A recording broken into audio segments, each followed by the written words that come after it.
अरे तुम जितेंद्र आओ आओ बेटे, आओ आओ आ जाओ।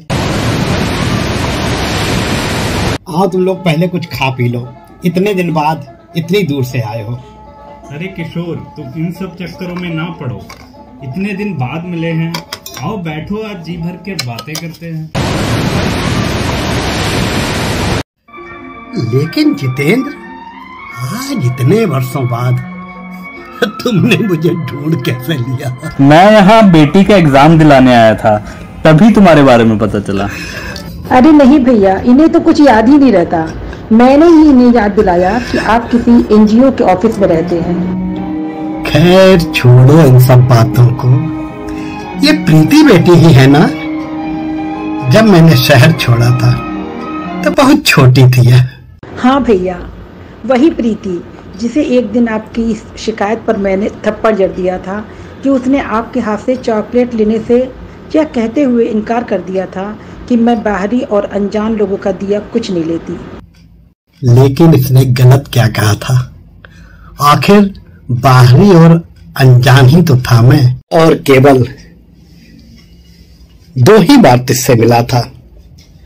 पहले जब यह पैदा हुई थी और दूसरी बार तब, और केवल 2 बार मिलकर मैं कैसे इसका सगा बन जाता? मेरे सगे तो वो लोग भी ना निकले जिनके साथ मैंने जीवन के कई अनमोल वर्ष बिताए थे। अच्छा यार, ये सब बातें छोड़, मुझे इतने बड़े घर में कोई और नहीं दिख रहा है। आखिर भाभी बच्चे किधर हैं? भाभी और बच्चे? अरे भाई, लेकिन किसके? यह गरीब बच्चों की शादी कराने वाले एक एनजीओ का ऑफिस और घर है, जिसके काम मैं यहाँ रहते हुए अकेले ही देखता हूँ, और यहाँ मैं एकदम अकेले ही रहता हूँ। लेकिन तुम्हारी शादी? यार तू तो सब जानता है, उन हालातों में दूसरा कौन मुझसे शादी करने को तैयार होता, और कोई तैयार भी हो जाता तो मेरा मन शादी करने को कैसे मानता।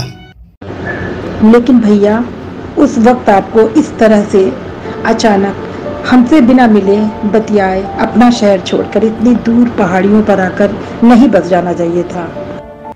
हाँ किशोर, ये बात तो प्रिया ने ठीक ही कही। तो मैं क्या करता? किस मुंह से तुम सबसे मिलता और किस चेहरे को लेकर फिर से समाज में जाता और अपनी साख बनाता? मगर दोस्त, हम तो तुम्हें जानते थे। हम जानते थे कि तुम कहीं से गलत नहीं थे। हमने तो तुम्हारे पक्ष में गवाही भी दी थी।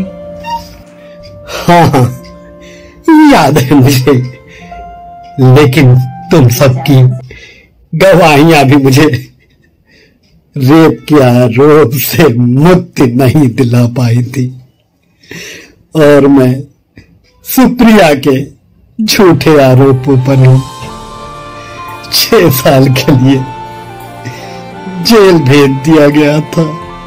लेकिन हमने तो सुना था जब तुमने एक बड़ी नौकरी को लात मार दिया था, तब वह तुम पर बहुत गुस्सा थी। उस नौकरी के लिए मुझसे 50,000 की रिश्वत मांगी गई थी, जो मैं देने को एकदम तैयार नहीं था। मैं अपनी योग्यता के बल पर नौकरी पाना चाहता था, लेकिन सुप्रिया को यह सब समझ नहीं आया था। सुप्रिया चाहती थी कि मैं येन केन प्रकारेण उस नौकरी को प्राप्त करके उसके साथ एक शान की जिंदगी शुरू करूं जो मुझे मंजूर नहीं था। फिर क्या, उसकी जिंदगी में 1 करोड़पति बाप का बेटा नवीन आ गया था। उसके पास ईमानदारी और सच्चाई के अलावा वह सब कुछ था जिसकी बिना पर वह सुप्रिया को एक शान की जिंदगी मुहैया करा सकता था। जितेंद्र, मैंने सुप्रिया को बांधने की बहुत कोशिश की थी। अपने अच्छे कामों और आदर्श की दुहाई दे देकर उसे फिर से अपनी ओर मोड़ने की बेइंतहा कोशिश की थी, लेकिन मेरी सारी कोशिशें नाकामयाब रहीं। मैंने उसे अपने उन आदर्शों और सच्चाई की दुहाई देकर बहुत समझाने की कोशिश की, जिनकी वजह से ही वह मुझसे जुड़ी थी और मेरे जीवन में आई थी। मैंने उसे यह भी याद दिलाया था कि वह मेरी जात विरोधी भावना के चलते ही मुझसे जुड़ी। मैंने उसे बार बार यह भी याद दिलाया कि वह खुद भी हमेशा जातवाद के खिलाफ रही थी। लेकिन भैया, आपकी बात तो सच थी। सुप्रिया को आपकी बातों से कन्विंस हो जाना चाहिए था।